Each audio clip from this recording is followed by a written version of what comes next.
Bapatla TDP కార్యాలయానికి 2 ఎకరాలు ఇస్తున్నారట.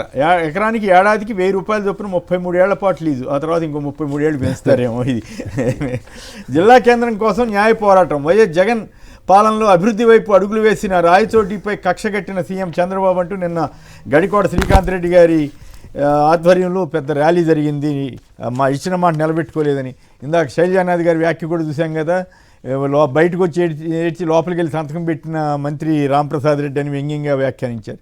ఎస్సీల అభ్యున్నతికి ఉపాధి, వడ్డీ భారం లేకుండా ఉన్నతి, 50,000 రాయితీ అంటూ 63 కోట్లు విడుదల చేస్తున్నారంట. చాలా ప్రముఖంగా ఫస్ట్ పేజ్లో ఇస్తున్నారు ఈనాడు. మంచిదే, ఇటువంటి ఇస్తే అభ్యంతరం లేదు. కానీ జరుగుతున్న బాధుడి మీద మాత్రం ఎక్కడ ఒక ముక్క రాయకుండా అన్ని అదే వైసీపీ మీద మాత్రం బురద ఇస్తూ సాగిస్తున్నారు.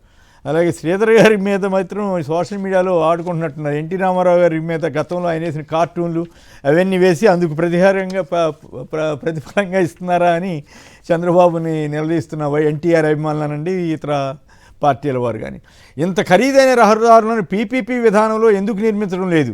అమరావతి ట్రంక్ రోడ్ల నిర్మాణానికి ఆంధ్రప్రదేశ్ ప్రభుత్వం ఆమోదించిన ఖర్చు 7,794 కోట్లు.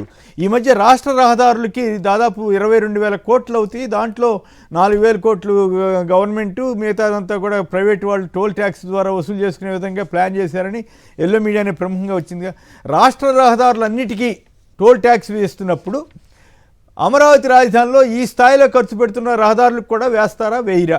వేయకపోతే మరి అది మిగతా రాష్ట్రం మీద భారం వేసి ఇక్కడ ఎందుకు వేయట్లేదనే ప్రశ్న సోషల్ మీడియాలో సంధిస్తున్నారు.